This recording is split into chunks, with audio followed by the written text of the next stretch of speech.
Hello, friends. I am Tracy Rose, and I serve as a lay minister in the South Georgia Conference of the United Methodist Church. Welcome to Queer Church. Together, we read a passage of Scripture, we read the devotional, and then I offer about a 5-minute sermon on that same passage from a queer Christian perspective. We do this all in under 10 minutes. The Scripture this week is from Philippians 4, verse 8, and I will be reading from the Inclusive Bible.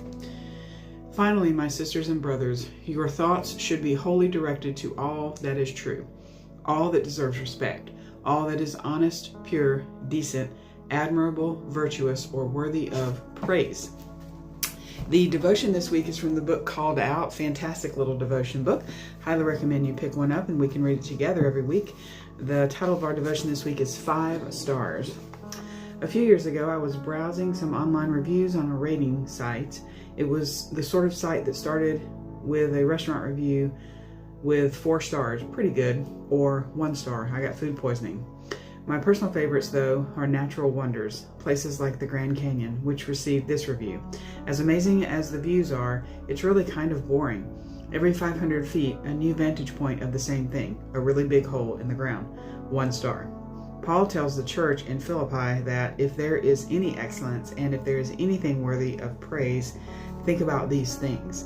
Appreciate them, recognize them. God gave them to us because they're worth celebrating. This world is full of 1-star voices. Those are the people who see the greatest, most wondrous things and shrug. Some of those people will look at you in all of your queer or trans glory and hit that 1-star review.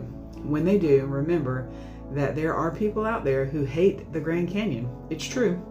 There's no accounting for taste, and that means that even you are not immune from the bad reviews of those who have no taste. But that doesn't mean that you're not fabulous.